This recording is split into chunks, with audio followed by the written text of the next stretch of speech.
We're here after 7.5 hours from Kawayan, Isabela.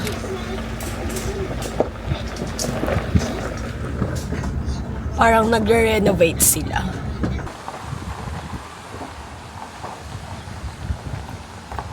May pool pala siyang kasama, nakalimutan ko.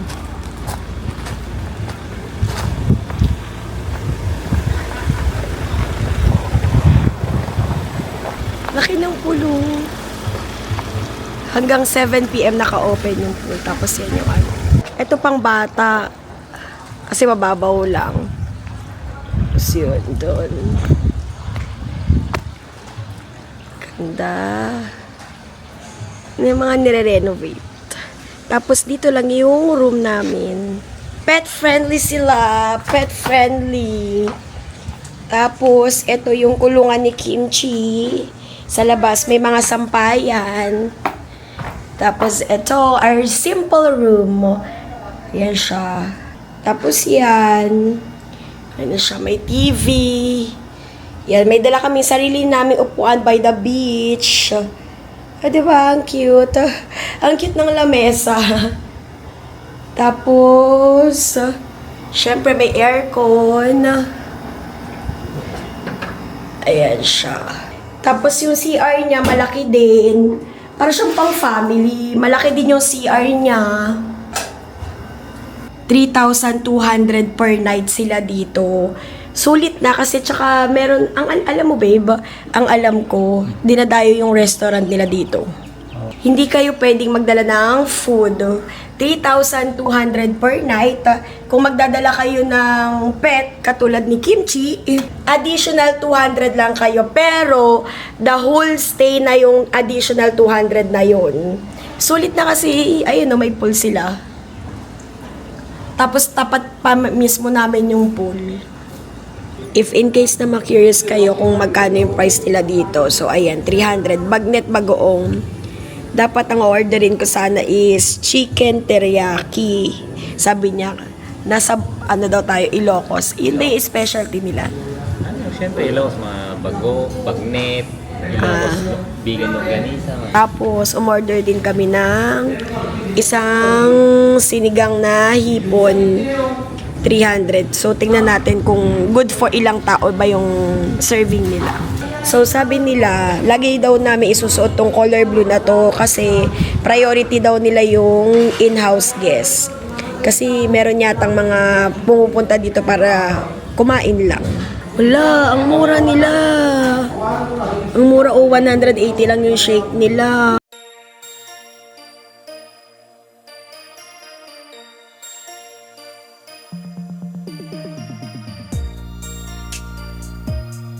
Ganda, white sand nga siya.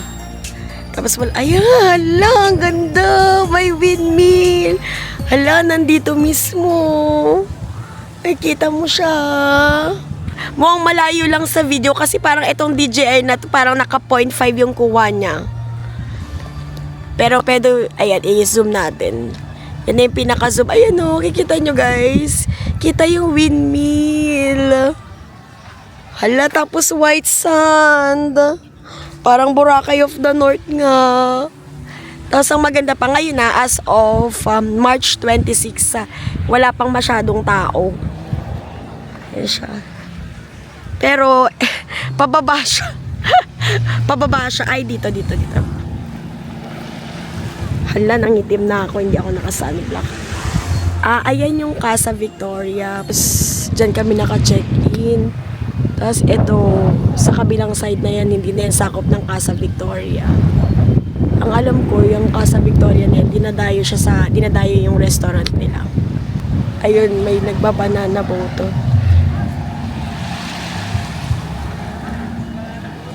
Hala, ang ganda nga!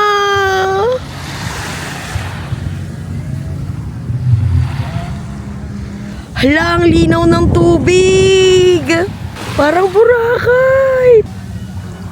Tapos ang ganda pa ng view kasi may windmill. Ayan o, ganda.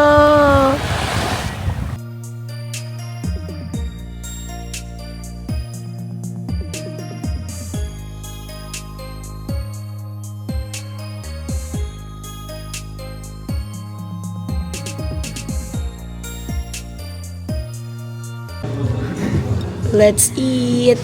Bagnet sa bagoong.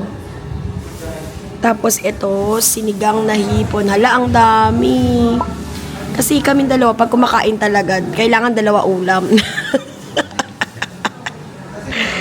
Ilan yung ano. Kasi baka mamaya, akin lang tong hipon na to eh.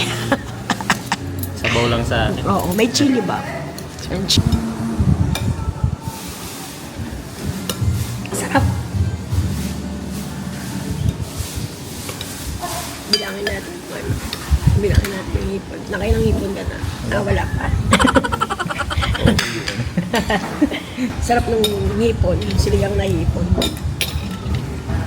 Ang bagnet.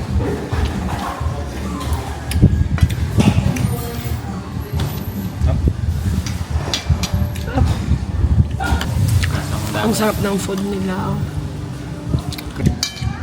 Kami yung mga nagpupunta ng Ilocos, parang nakikita natin sa mga post nila, di ba, na parang first stop ka sa Victoria. Kung ako sa inyo, dito na lang kayo mag-check-in. Sarap babe. Sarap na, binagawa ng bagnet. Guys, binibilang talaga namin yung hipon. Kasi madalas pag o-order ka ng sinigang na hipon, mga 3 lang talaga, 4. Oh, pang-7 na to. Sulit, 300, no? Etong dalawang ulam na to parang pang-6 na tao na. Good for 6 na, no? Mura, dami serving. Sarap pa. So, mag-aalas 6 na. Tingnan natin yung sunset sa labas. Doon sa labas ng restaurant.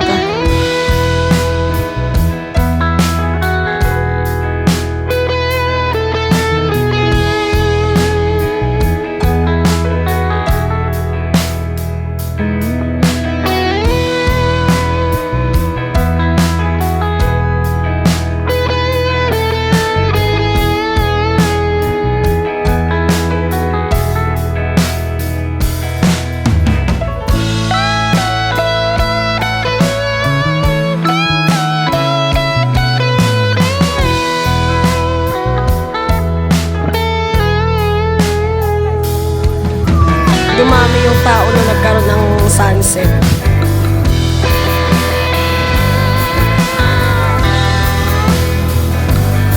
Ganda oh. Iba kulay niya oh, no?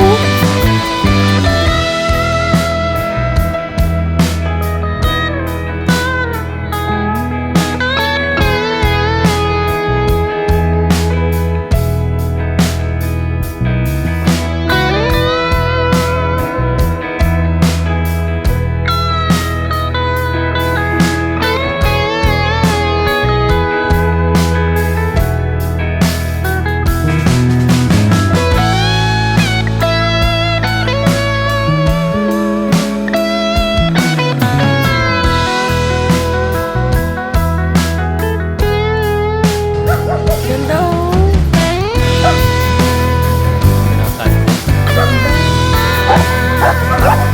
So, it's already 7 o'clock.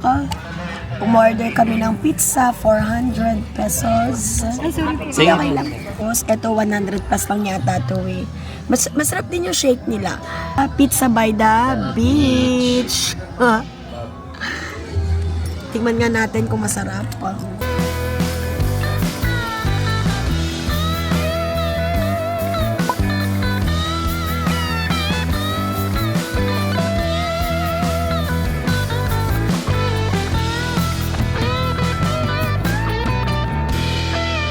Oh, di ba ang ganda sa gabi, taray. Ayan siya pag gabi. Ganda, di ba? First impression, first day. Okay naman kasi wala pong masyadong tao. No, ewan ko lang next week. Ewan ko lang next week kasi nagtaas din yung gas eh. Siyempre karamihan ng tao. Alam ba ngayon, March 26. So, Tsaka okay dito kasi may mga, nung nagre-research ako babe, yun di ba may nare-research tayo na maganda din, may pool din sila, ganyan. Tapos yung beach doon sa harap nila, hindi siya magandang liguan. correct. Yung beach front nila parang bato-bato, gano'n. Oo, bato-bato. Pero eto talaga, maganda talaga. May pool. Sure kayo na maganda talaga yung liguan niya. Beach front. Yan talaga. Kaya pag magre-research kayo, kung halimbawa magtitingin-tingin din kayo, tingnan nyo kung yung beachfront ba ng hotel na yun, magandang liguan kasi yung iba mabato. Correct. Tsaka may wifi sila, malakas ang wifi nila. Kasi minsan may mga friend ako na nagtatanong, Jean, malakas bang wifi doon? Kasi nag-work nga sila. Work from home. Oo. So para pwede na lang madala yung work nila sa travel. Yes, malakas yung wifi nila. Tsaka yung TV nila merong... Smart TV, may Netflix, may YouTube. Oo, kasi yung iba pagka mga ganitong pupuntahan mo, parang medyo province area, yung ibang TV, hindi pa smart, di ba? Hindi pa smart TV. Oo. Yung pool maganda. Baka bukas liliguan din namin. Ito yung pool nila, guys. Oo, di ba? May ilaw pa yan. Oo. In fairness, guys, mahaba yung pool. Maluwang. Good morning! Free breakfast! Yes. Nalak mo yung door?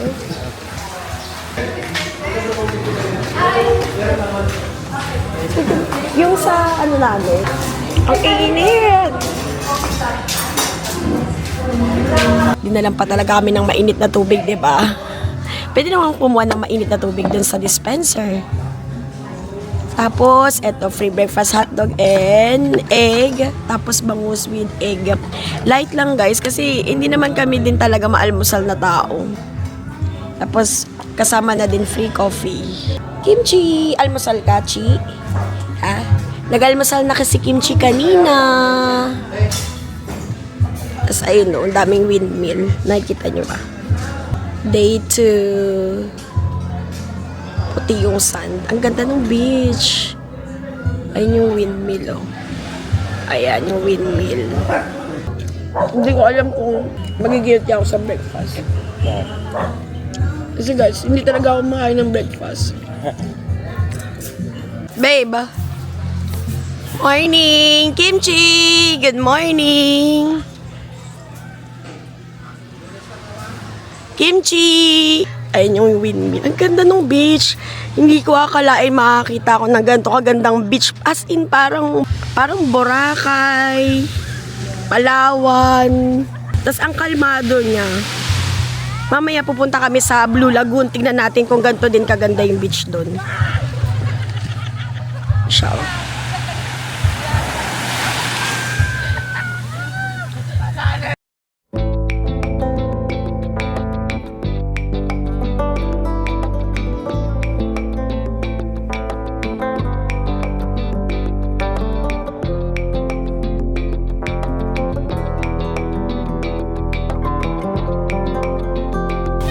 Hi, babe!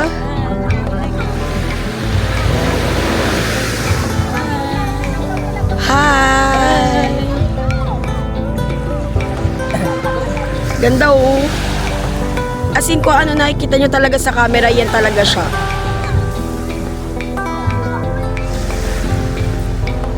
Follow nyo pala kami sa TikTok, Jean Dayaw. So, tingnan natin kung ilang minutes from here to Windmill. Tapos pupunta kami yung Blue Lagoon. Tapos, guys, bili kayo ng ganito sa Shopee. Sa Shopee namin nabili to. Ayan, oh. Parang 100 plus lang yata to.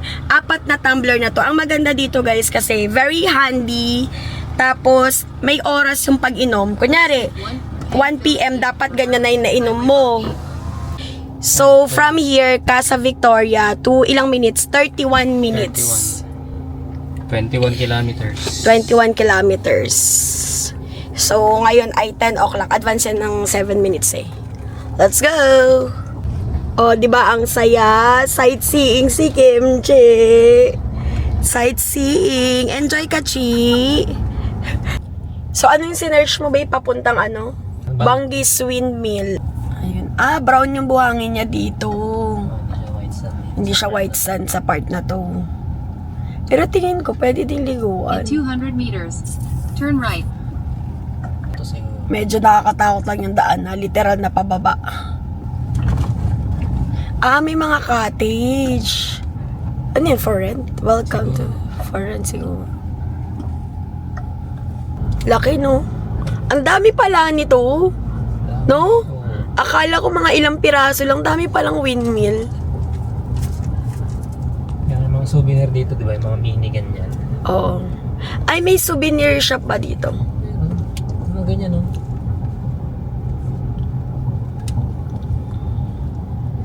...42 minutes from our, Casa Victoria. Tingnan nyo, nauuwaw agad ako. Tsaka alam nyo, ang maganda pa dito sa tumbler na to, nawiwili ako uminom dahil siguro malaki siya. Tingin ko pwede namang maligo, wala lang talagang naliligo. So yan, walang tao, kami lang. Hi, babe! Hi! Ang laki pala niya.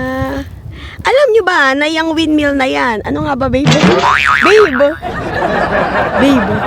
Alam nyo ba na yung windmill na yan ay nagja-generate ng electricity? Nandito sila dahil mahangin dito sa Ilocos.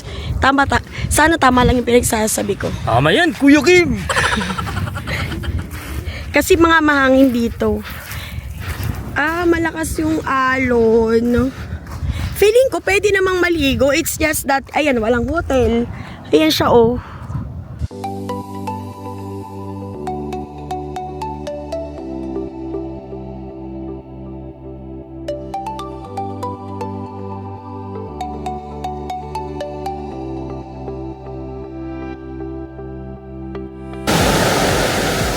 Feeling ko, mabanto siya, tsaka, ayan o, lakas ng alon.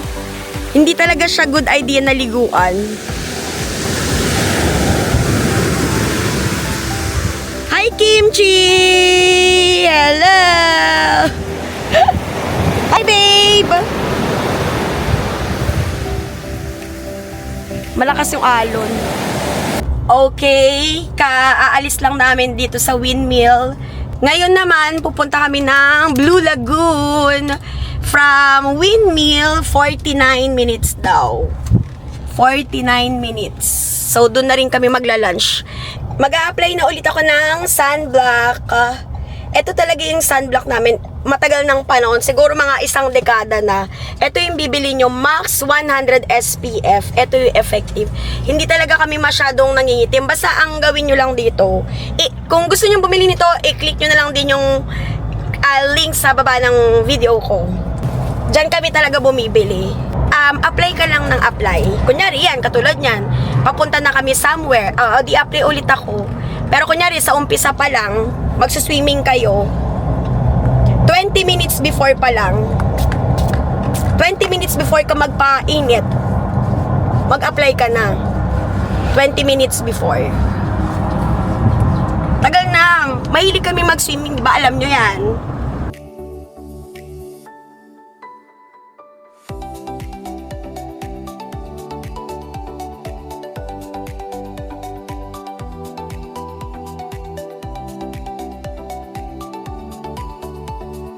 Hindi ko masyado makita sa screen ng DJI. Pero siguro sa pag in-edit ko na makikita siguro yan. Ganda oh, puro windmill. Hala. Gusto kong mag-drive ako, babe. Ito na yung Blue Lagoon. Bababa, Blue Lagoon. Oops, may entrance. 20 pesos. May dala ka ba? Ayan ang view ni Kimchi. Hoy, ganda ng view ni Kimchi. Nawala na. Sayang oh. Wala na siguro magmamanage. Ayan oh, daming yun. Binagyo tapos siguro hindi na napa-renovate, no?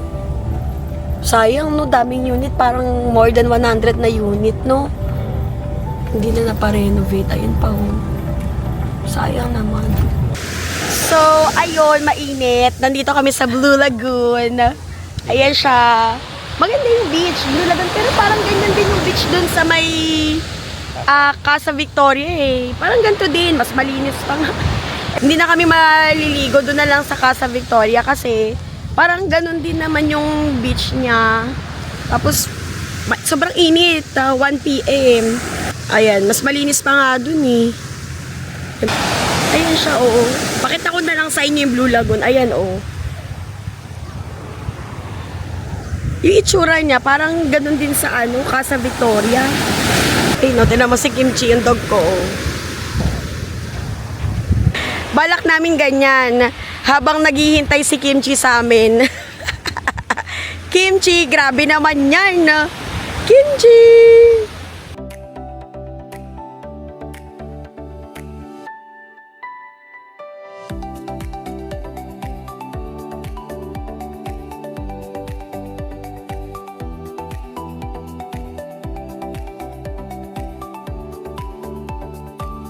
So, lumipat kami dito kasi parang ang hapdi sa mukha ng beach.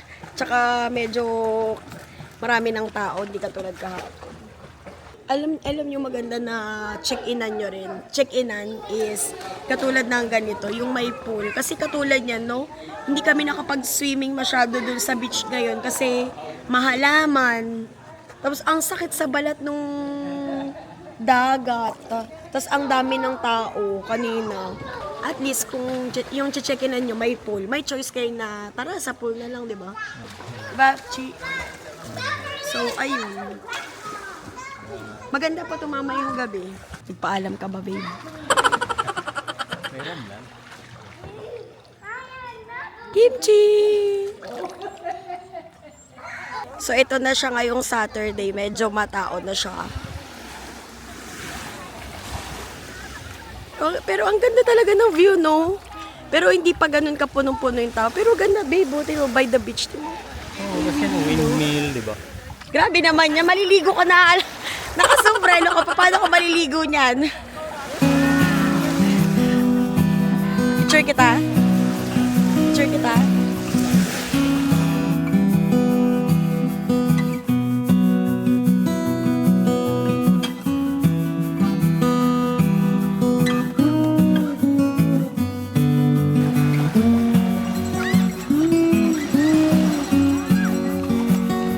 O, tumatakbo kunyari, tumatakbo.